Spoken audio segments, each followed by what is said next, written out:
You don't need a perfect plan to give your newsletter direction. Really? Why not?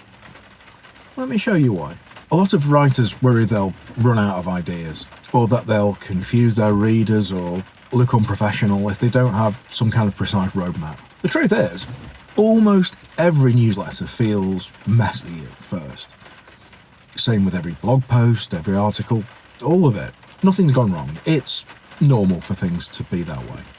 More to the point, it's all right. Before we go on with today's topic, I write a weekly newsletter for writers who want to publish without friction or fog, the kind of reflections that actually start to build your first readers. If that feels useful, you can find it on Substack by going to writingontheinternet.com, and it's completely free. Let's get back to it. When I began writing, I would sit staring at a blank screen for hours, trying to plan the perfect issue. One week, ages after I started, I just wrote down 3 thoughts that interested me, and what came out of that was one of my best performing newsletters. And that's the moment I realised that direction isn't about perfection. It's about intent, clarity, just the overpowering need to share that one thought with the world. Think of your newsletter like a compass rather than a GPS. You don't need to know every turn in advance. You just need a clear sense of direction, a North Star that guides each issue. Think of it less like geocaching, where you have to hit exactly the right spot, sometimes within an inch, and more like a family walk through a local beauty spot.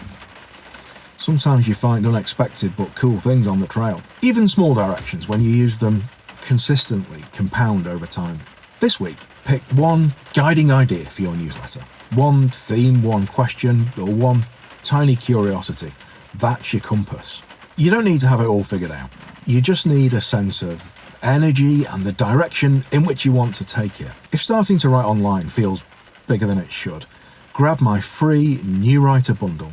It gives you a year's worth of prompts, ready-to-use headline ideas, and simple readability tips, so you're never stuck wondering what to write. It's there to lower the pressure and help you take a first step that actually feels doable. The link's in the description, or go straight to free.writingontheinternet.com. Cheers.